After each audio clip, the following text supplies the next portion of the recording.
It was a heartbreaking season for Illinois. The Fighting Illini followed up their 8-5 season in 2022 with a 5-7 season in 2023, where they had 3 one-possession losses by a total of 8 points, losing their last 2 games by a combined 4 points. One win away from the postseason, but they fell just short, and it's going to be very difficult to get there this year with what appears to be a pretty difficult schedule in 2024.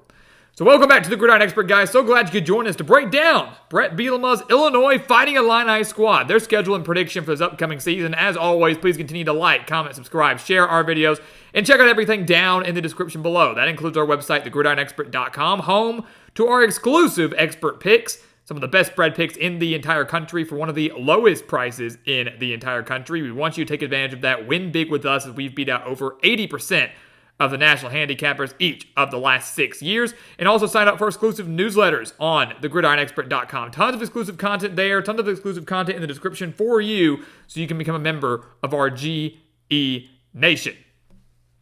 So Illinois, guys, look, a better team than the 5-7 record showed. It's kind of been a pattern under Bret Bielema, right? 5-7 his first year, 8-5 in year 2, 5-7 last year. Could we see a 7-8 win season from Illinois this year? I would say that's pretty unlikely. It's frustrating, though. This is a Bret Bielema coach, guys, that doesn't know how to win the close games. You know, he had 4 one-possession losses in 2021 when they went 5-7. They had 3 one-possession losses last year when they went 5-7. Overall, at Illinois, 11 one-possession losses in just 3 seasons. They win a good amount of those, and this program is looking drastically different and would have been in the postseason each of the last 3 years. So it's been frustrating in Champaign. Can they turn it around this year? We take a look at the offense. It was pretty bad. 24.5 points per game is all they mustered. Illinois hasn't averaged over 25 points per game since 2019, so it's been a long time coming. Maybe this is the year they do it, though. Luke Altmaier returns at quarterback, was playing pretty good ball before he got hurt. Got injured last year, but completed over 64% of his passes, over 1,800 yards, 13 touchdowns to 10 interceptions, but does have some dual threat capability, as we know. Caden Fagan back at running back, 438 rushing yards last season, and they're running behind what should be an improved offensive line. Illinois gave up 40 sacks in 2023, but this offensive line, this unit, going to be much better now in 2024. They do lose their top 2 pass catchers. That hurts, but Pat Bryant, going to play a pretty big role, 560 yards last year, 7 touchdowns, led the team. They also add Zachary Franklin, added him in the summer. The Ole Miss transfer, over 3,300 reception yards in his career, played at UTSA as well. Also 38 touchdowns in his career. So his wide receiver core, despite losing the top 2 from last year, looking pretty dang good. Defensively, they've got to get back to where they were 2 years ago. Back in 2022, they were the number 1 defense in the country.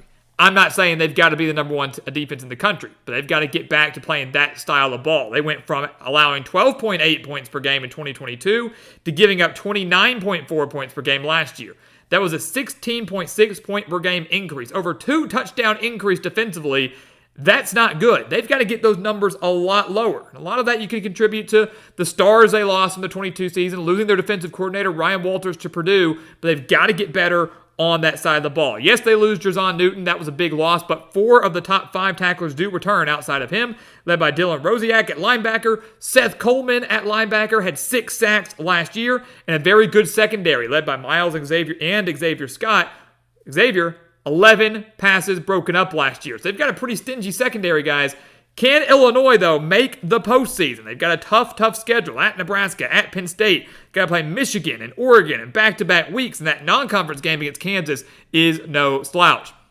I do think they start 1-0. I think they'll beat Eastern Illinois. I think they'll lose to Kansas, and I think they'll beat Central Michigan. So we'll get the non-conference stuff out of the way. They're 2-1 after that. The Kansas game, yes, they get it at home, but they were torched by the Jayhawks last year in Lawrence. And before you go, well, they only lost by 11, 34-23. No. Kansas took their foot off the gas, guys. You know, the Jayhawks were up 34-7. They put up 539 yards of offense against this Illinois defense. I think the Fighting Illini play a better game. I think it's a little bit closer, maybe, but Kansas is loaded. Jalen Daniels, Devin Neal, their top 3 pass catchers, a better defense than they had last year. They've got all the intangibles to make a run at a Big 12 title this year. They're not going to slip up to Illinois, even if it is on the road. So they will lose there. 2-1, though, heading into the bulk of conference play. This is where the season's made. Can they win the close games? Can they pull off an upset or two? Well, I'm going to tell you right now, with back-to-back road games at Nebraska and Penn State, that's not a fun way to start, and I do think they're going to lose both of those road games. Last year against Nebraska, Illinois lost 20-7, giving up 158 rushing yards to the Cornhuskers. Nebraska, a dangerous team this year. Year 2 under Matt Rule, typically the year that he kind of takes off as a head coach. We saw him do it at Temple. We saw him do it at Baylor. I think we'll see it happen now at Nebraska. They've got a very, very good defense, especially up front in the front seven. The offense should take a big step forward. Bad last year, but Dylan Raiola getting a lot of excitement and hype surrounding him at quarterback. Gabe Ervin returns at running back after getting injured last year. Nebraska is going to be a more complete team across the board, and playing in Lincoln, as we know, is not an easy place to play, not an easy thing to do. They fall to the Cornhuskers. They fall to Penn State. Don't really envision much of a fight here. Yes, I know they won in Happy Valley in that 9 overtime game back in 2021, but they lost to the Nittany Lions 30-13 last year, and with home field advantage, 2 new coordinators that I think will play a big role in Penn State's success. The Nittany Lions get the win, and Illinois, 2-1 in the non-conference, drops their first 2. They're 2-3 entering the bye week. Got some ground to make up. I think they get back to 500 with a win over Purdue. So they finally get revenge over Ryan Walters. He led them to that number 1 defense in 2022, becomes the head coach at Purdue last year, and his Boilermakers torched Illinois in that reunion game. Purdue won 44-19 last year, but the Illinois offensive line was a major reason why. They had allowed 6 sacks. Purdue had 6 sacks on Illinois. But now you look at this game, guys.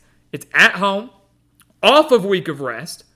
I believe Illinois has improved drastically defensively, and I believe their offense can hang with Purdue. Purdue's got a veteran quarterback returning in Hudson Card. They've got their leading rusher returning in Devin Mockabee, and Graham Harrell is your OC. You never know what tricks he's got up his sleeve, but I think Illinois does get revenge at home over a Purdue team that statistically I think improves, but maybe won't see much in the win total because of how tough their schedule is. So at 3-3, the halfway point of the year, Illinois is at 500, and they drop 2 below that with back-to-back losses to Michigan and Oregon. So just when you think they're getting a little bit of momentum, they've got to play 2 of the best teams in the conference, the reigning national champions, and then one of the national title favorites in the Ducks in Eugene. So really don't think either of those games are going to be close against Michigan or Oregon. They're 3-5. This Minnesota game is massive in terms of their bowl hopes. Can they beat Minnesota at home? That's the million-dollar question. A Minnesota team that you don't know what to expect from this year. They've got a transfer quarterback in Max Brosmer coming in. They've got a pretty solid offense surrounding him with their skill positions. The defense is typically pretty strong under P.J. Fleck. Last year, Illinois did win 27-26. So actually a one-possession game that Brett Bielema was able to win. They beat the Golden Gophers. They allowed 5 sacks in that game, but held Minnesota to just 260 total yards on the day. But I look at this Golden Gophers team, guys. I like what I see. I'm not saying they're going to be Big Ten title contenders. They might even make a bowl game because their schedule is very, very difficult. But I like their defense actually a little bit more than Illinois. 6 of their top 8 tacklers return on defense for Minnesota. I think they're going to have improved quarterback play. One could argue they'll have better quarterback play than Illinois. I think P.J. Fleck's team has what it takes to come on the road and steal a very narrow win. The Fighting Illini dropped their 3rd straight game, meaning they have to win out if they want to go bowling. The beauty of that is coming out of that bye week, they can do that. They play Michigan State, Rutgers, and Northwestern. All 3 of those games are winnable. And I'll tell you right now, out of the bye week, they'll beat Michigan State. They will beat Michigan State. Back at home, a Michigan State team that's in a major rebuild under Jonathan Smith that has major questions offensively. They should win this game, and I think win it comfortably. Then they go on the road to Rutgers.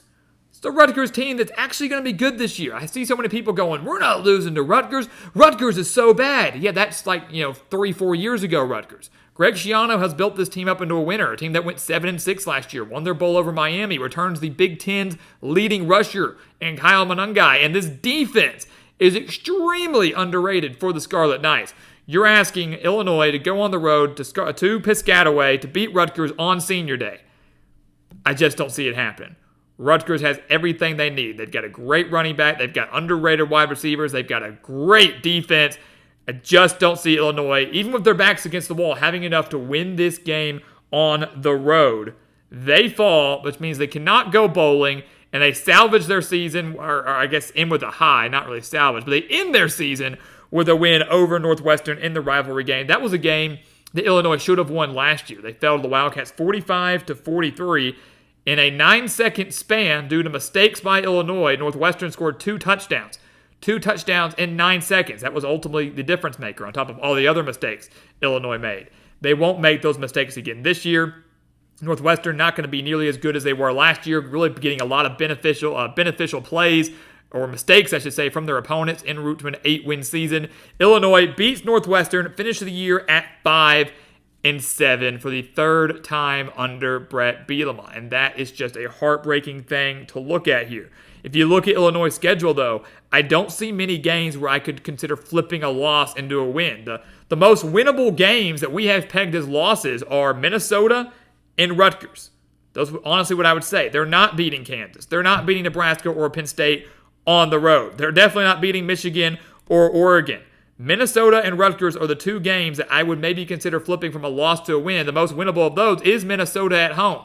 So if you're an Illinois fan, the postseason to me, if everything goes the way we think it will, your postseason hopes don't come down to the final week of the season. They come down to the first Saturday in November, November 2nd.